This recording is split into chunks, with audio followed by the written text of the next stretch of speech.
ஆகாஷ்வாணி.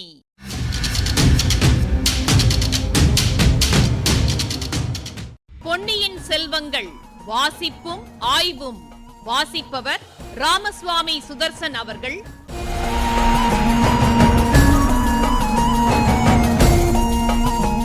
மகாராஜாதிராஜ ராஜகம்பீர ராஜமார்த்தாண்ட ராஜகுலோத்துங்க ராஜகுலதிலக ஈரேழு 14 லோகத்தின் அதிபதி பாரா.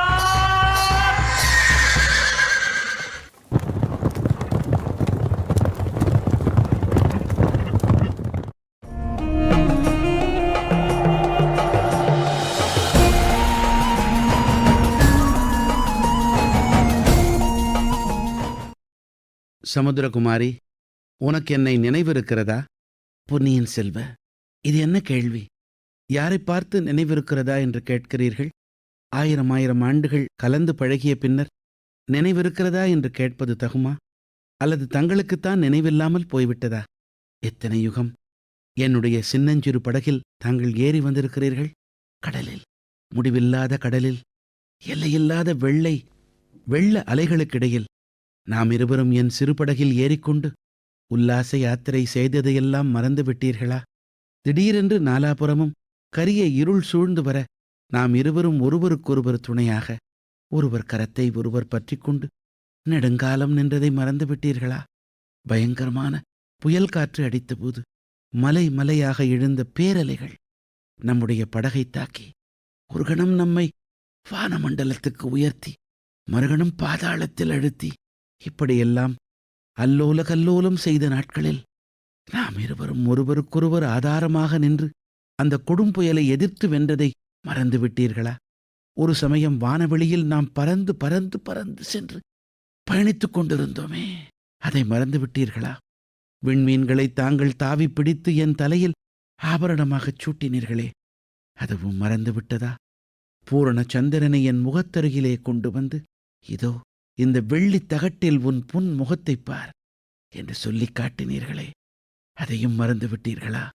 மற்றொரு சமயம் ஆழ்கடலிலே தாங்கள் மூழ்கினீர்கள். நான் உள்ளம் பதைத்து நின்றேன். சற்று நேரத்துக்கெல்லாம் 2 கைகளிலும் முத்துக்களையும் பவழங்களையும் எடுத்துக்கொண்டு வெளிவந்து அவற்றை மாலையாக கோத்து என் கழுத்தில் சூட்டினீர்கள். அதை தாங்கள் மறந்துவிட்டாலும் நான் மறக்க முடியுமா? அரசே, உச்சி வேளைகளில் நீல நிறம் ததும்பிய ஏரிக்கரைகளில் பூங்கொத்துக்களின் பாரம் தாங்காமல் மரக்கிளைகள் வந்து வளைந்து அலங்கார பந்தல் போட்ட இடங்களில் பசும்புல் பாய்களில் நாம் ஒருவர் முகத்தை ஒருவர் பார்த்த வண்ணம் எத்தனையோ நாட்கள் கழித்தோமே, அதையெல்லாம் மறந்துவிட முடியுமா? அந்த நேரங்களில் மரக்கிளைகளில் 100 ஜோடி குயில்கள் உட்கார்ந்து கீதமிசைத்ததையும் 1000-10,000 வண்டுகள் சுற்றிச் சுற்றி வந்து ரீங்காரம் செய்ததையும் கோடி கோடி பட்டுப்பூச்சிகள் பல வர்ணச் சிறகுகளை அடித்துக்கொண்டு ஆனந்த நடனம் ஆடியதையும் நான் என்றேனும் மறக்க முடியுமா? எத்தனை ஜன்மங்களிலும் மறக்க முடியுமா? என்னை பார்த்து நினைவிருக்கிறதா என்று கேட்டீர்களே, அப்படி கேட்கலாமா? நினைவிருக்கிறது ஐயா, நன்றாக நினைவிருக்கிறது. இவ்வாறெல்லாம் சொல்ல வேண்டும் என்று அந்த பேதை பெண்ணின் உள்ளம் துள்ளி துடித்தது.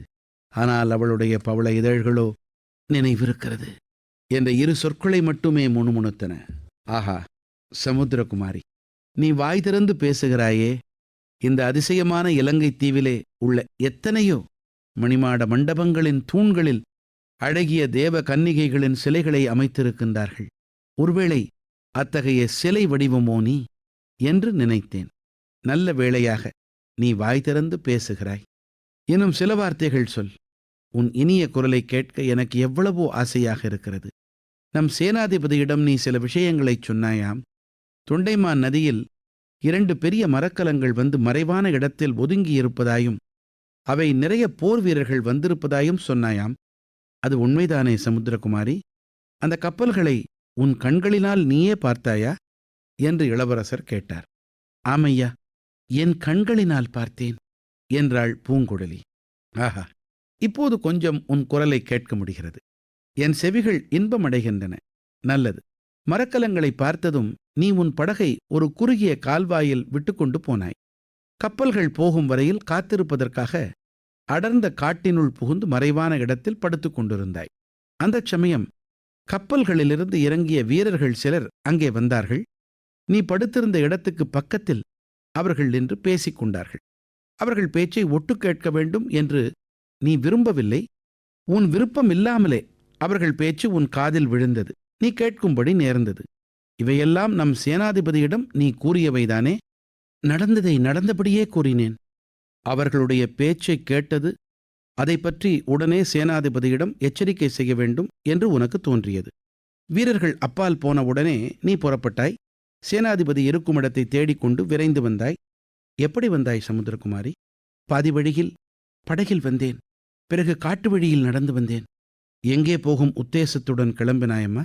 சேனாதிபதி மாதோட்ட நகரில் இருப்பார் என்று எண்ணி அங்கே போகும் உத்தேசத்துடன் வந்தேன். வழியில் மகிந்தலையில் இருப்பதாக அறிந்தேன். சேனாதிபதியை பார்த்துச் சொல்வதற்குள் போதும் போதும் என்று ஆகிவிட்டது. எத்தனை பேர் குறுக்கே நின்று தடுப்பது என்று சொல்லி பூங்குழலி சேனாதிபதி நின்ற பக்கம் நோக்கினாள். அவளுடைய பார்வையில் கோடை காலத்து இடி முழக்கத்துக்கு முன்னால் தோன்றும் மின்வெட்டு ஜொலித்தது. சேனாதிபதியை பார்ப்பது என்றால் லேசான காரியமா? இதோ நிற்கும் என் சிநேகிதர் உன்னைப் போலவே சேனாதிபதியை பார்க்க முயன்று அடைந்த கஷ்டத்தை கேட்டால் நீ ஆச்சரியப்பட்டு போவாய். தடைகளை பொருட்படுத்தாமல் நீ பிடிவாதம் பிடித்து சேனாதிபதியை பார்த்துச் சொன்னதே நல்லதாய் போயிற்று பூங்குழலி. சேனாதிபதியிடம் கூறியதை என்னிடமும் ஒரு தடவை கூறுவாயா? மரத்தின் மறைவிலிருந்து நீ கேட்டாயே, அப்போது அந்த வீரர்கள் எந்த விஷயத்தை பற்றி பேசினார்கள்? அரசே, அதைச் சொல்வதற்கு எனக்கு நா கூசுகிறது. பெரிய மனது பண்ணி எனக்காக இன்னொரு தடவை சொல். தங்களை சிறைப்பிடித்துக் கொண்டு போவதற்காக அவர்கள் வந்திருப்பதாக பேசிக் கொண்டார்கள். யாருடைய கட்டளையின் பேரில் அவ்விதம் வந்தார்கள் என்பது பற்றி ஏதாவது பேசிக் கொண்டார்களா? அதை நான் நம்பவில்லை ஐயா. பழுவேட்டரையர்களின் சூழ்ச்சியாகத்தான் இருக்க வேண்டும் என்று நினைத்தேன். உன்னுடைய கருத்தை பிறகு தெரிவிக்கலாம். அவர்கள் பேசிக் கொண்டதை மட்டும் சொல் சமுத்திரகுமாரி. சக்கரவர்த்தியின் கட்டளை என்று பேசிக் கொண்டார்கள். ரொம்ப நல்லது. அதற்கு காரணம் ஏதாவது சொல்லிக் கொண்டார்களா? சொல்லிக் கொண்டார்கள். தாங்கள் இந்த நாட்டில் உள்ள புத்த குருக்களுடன் சேர்ந்து கொண்டு இலங்கை ராஜ்யத்துக்கு மன்னராக முடிசூட்டிக் கொள்ள சூழ்ச்சி செய்தீர்களாம். இவ்வாறு சொன்ன அந்த பாவிகளை அங்கேயே கொன்றுவிட வேண்டும் என்று எனக்கு கோபமாக வந்தது. நல்ல காரியம் செய்ய எத்தனித்தாய். சக்கரவர்த்தியின் தூதர்களை எந்த விதத்திலும் தடை செய்யக்கூடாது என்று உனக்கு தெரியாதா? நல்லது. இன்னும் அவர்கள் முக்கியமான விஷயம் ஏதேனும் சொன்னதாக உனக்கு ஞாபகம் இருக்கிறதா? சேனாதிபதிக்கு அவர்கள் எதற்காக வந்திருக்கிறார்கள் என்கிற விஷயம் தெரியக்கூடாது என்றும், தெரிந்தால் தங்களை தப்புவிக்க அவர் பிரயத்தனம் செய்யலாம் என்றும் சொன்னார்கள். ஆகையால் தாங்கள் இருக்குமிடம் தெரிந்து கொண்டு நேரில் தங்களிடம் கட்டளையை கொடுத்து கையோடு அழைத்துப் போக வேண்டும் என்றும் சொன்னார்கள். ஆகையால் நீ உடனே சேனாதிபதியை தேடிக்கொண்டு புறப்பட்டாயாக்கும். எனக்கு பெரிய உதவி செய்தாய். சமுத்திரகுமாரி, சற்று அப்பால் இரு. இவர்களிடம் ஒரு முக்கியமான விஷயத்தை பற்றி நான் கலந்து ஆலோசிக்க வேண்டியிருக்கிறது. ஆனால் உன் மாதிரி ரொம்ப தூரம் ஓடி போய்விடாதே. மறுபடியும் உன்னை பிடித்து கொண்டு வருவதற்கு வந்தியத்தேவரை அனுப்பும்படி செய்து விடாதே. சமுத்திரகுமாரி சற்று நகர்ந்து ஒரு தூணின் அருகில் நின்று கொண்டாள். இளவரசரின் முகத்தை பார்க்கக்கூடிய இடத்திலேதான் நின்றாள். தேன்குடத்தில் மூழ்கிய இரு வண்டுகள் மூச்சு திணறிக் கொண்டிருந்தன. மெதுவாக சமாளித்து கரைக்கு வந்த பிறகு தேனை சுவை பார்த்து களிக்கத் தொடங்கின. பூங்குழலியின் கண்களும் இப்போது அத்தகைய சௌகரியமான நிலையில் இருந்தன. இளவரசரின் முக சௌந்தரியமாகிய தேனை அவை பருகித் திளைத்தன. அவளுடைய உள்ளமோ நெஞ்சுக்குள் கட்டுப்பட்டு நிற்க மாட்டேன் என்று பிடிவாதம் பிடித்து கொண்டிருந்தது.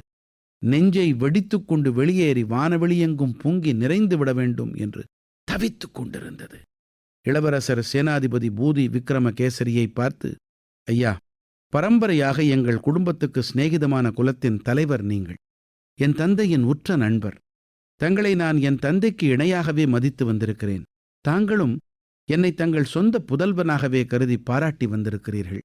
ஆகையால் இந்தச் சமயம் என்னுடைய கடமையைச் செய்வதற்கு தாங்கள் உதவி செய்ய வேண்டும். அதற்கு குறுக்கே நிற்கக்கூடாது என்றார். இப்பகுதியின் ஆய்வினை வழங்குகிறார் ஐங்கரன் அவர்கள்.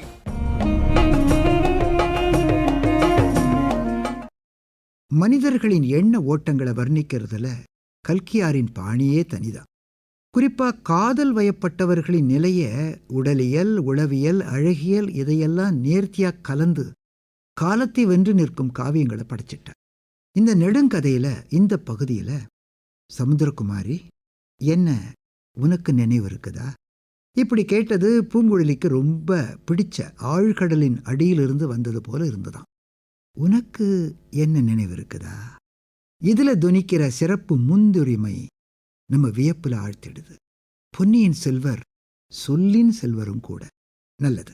இந்த நய நுட்பம் அந்த பெண்ணின் ஆழ் மனசுல ஆயிரக்கணக்கான இன்ப அலைகளை எழுப்பிடுது. ஆனா வெளிவந்ததோ சுருக்கமான நினைவிருக்கிறது. நேயர்களுக்கு நினைவிருக்கும் பழைய அரைக்காட்சி. என்ன கண்டா பிடிக்கலையா? குந்தவை கேட்டபோது வந்தியத்தேவன் மனசுல பொங்கி எழுந்த ஆயிரக்கணக்கான எண்ணக்கீற்றுகளுக்கு சொல் வடிவம் கிடைக்கல. 1934ஆம் ஆண்டு ரங்கதுர்கம் ராஜா. இது ஆசிரியரின் அருமையான புனைவுகள்ல ஒண்ணு. சொல்றார், இருதயம் நிறைந்துள்ள போது பேச்சு வருவதில்லை. பேசினால் தன் இருதயத்தில் பொங்கிக் கொண்டிருந்த ஒரே விஷயத்தை பற்றித்தான் பேச வேண்டும். ஆனால் அதுவோ பேச்சு வரம்பை கடந்து நின்றது. நல்லது. வீட்ல எறும்பும் புறாவும் கதைய தங்கு தடையில்லாமல் சொல்ற குழந்தைய 4 பேர் முன்னிலையில சொல்ல சொன்னா பெரும்பாலும் கதை எப்படி போகும்னு நேயர்களுக்கு தெரியும். பாப்பா, எறும்பும் புறாவும் கதை சொல்ல போறியா? எறும்பு தண்ணியில விழுந்துடுச்சா? ஆமா. புறா அதை காப்பாத்த இலைய போட்டுச்சா? ஏறத்தாழ இப்படித்தான் பூங்குழலி சொல்ல வேண்டியதெல்லாம் பொன்னியின் செல்வர் சொல்றார். வாழ்க்கையின் ஒவ்வொரு அம்சத்தையும் கூர்ந்து கவனிச்சு பொருத்தமான கட்டங்கள்ல பகிர்ந்து கொள்ளும் ஆற்றலை ராகியை போன்ற மாமேதைகளின் படைப்புகளை மட்டும்தான் காண முடியும். இந்த வினோதமான உரையாடல்ல ஒரு திருப்பத்தை கொண்டு வரார் பாருங்க.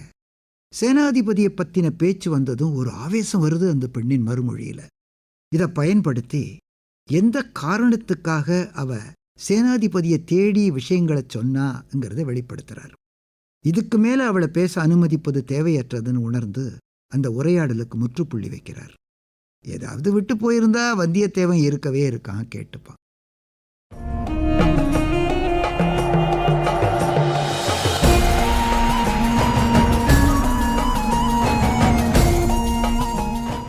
பொன்னியின் செல்வங்கள் வாசிப்பும் ஆய்வும் கேட்டீர்கள். வாசித்தவர் ராமசுவாமி சுதர்சன் அவர்கள். ஆய்வினை வழங்கியவர் ஐங்கரன் அவர்கள். படைப்பு சென்னை வானொலி நிலையம்.